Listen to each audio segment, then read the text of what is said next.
علیکم ورحمۃ اللہ وبرکاتہ۔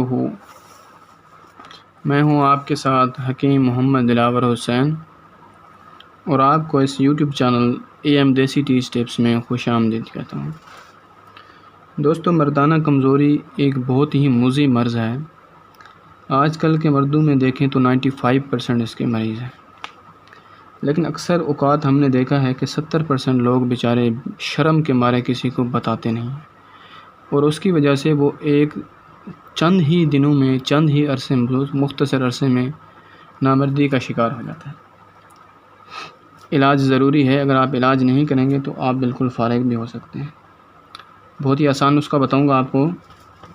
ایک تو آپ نے لینا ہے یہ کلونجی، یہ دیکھیں، اس کو آپ نے باریک پیسنا ہے۔ پیس کر آپ نے اس کو کپڑ چھان کر لینا ہے۔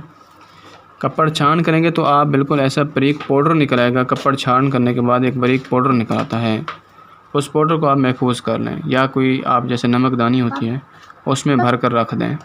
دوسرے نمبر پر آپ نے کیا کرنا ہے کہ روغن کلونجی لینا ہے۔ چھوٹی بوتل لے لیں، آپ اتنی بوتل لے لیں، روغن کلونجی کی لے لیں۔ ایک تو کلونجی کے دانے، دوسرا روغن کلونجی، اکثر پنساریوں سے مل جاتا ہے، اپنا بھی نکال سکتے ہیں۔ روغن کلونجی لینا ہے آپ نے، 1 تولہ لیں اور اس کو کسی برتن میں، چھوٹے سے برتن میں ڈال کر اس کو گرم کریں۔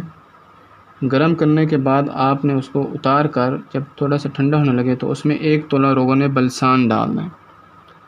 ڈالنے کے بعد اس کو بالکل ٹھنڈا کریں۔ ٹھنڈا کرنے کے بعد اس کے ڈراپر بھر لیں۔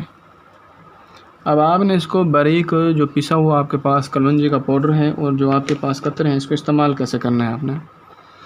جو آپ کا سفوف نمک دانی میں بھرا ہوا ہے، جیسے آپ کھانا کھانے لگیں، جیسے نمک چھڑکتے ہیں، تو اگر شوارمے والی آپ کی شوربے والی سالن ہے تو اس میں چند قطرے اس روغن کے جو آپ نے ڈراپر بھرے ہوئے ہیں، اور چند اس میں سے چٹکی بھر کر سفوف میں سے اس جو آپ نے نمک دانی والی شیشی میں بھرا ہوا ہے وہاں سے شوربے والی سالن ہے تو اس میں ڈال دیں۔ اگر تو شوربے والا سالن نہیں ہے تو آپ نے آدھا چمچ ایسے بالکل بغیر پسی ہوئے دانے لینے ہیں کلونجی کے، وہ اس میں ڈال دینے ہیں اور کھانا بالکل کھا لینا ہے۔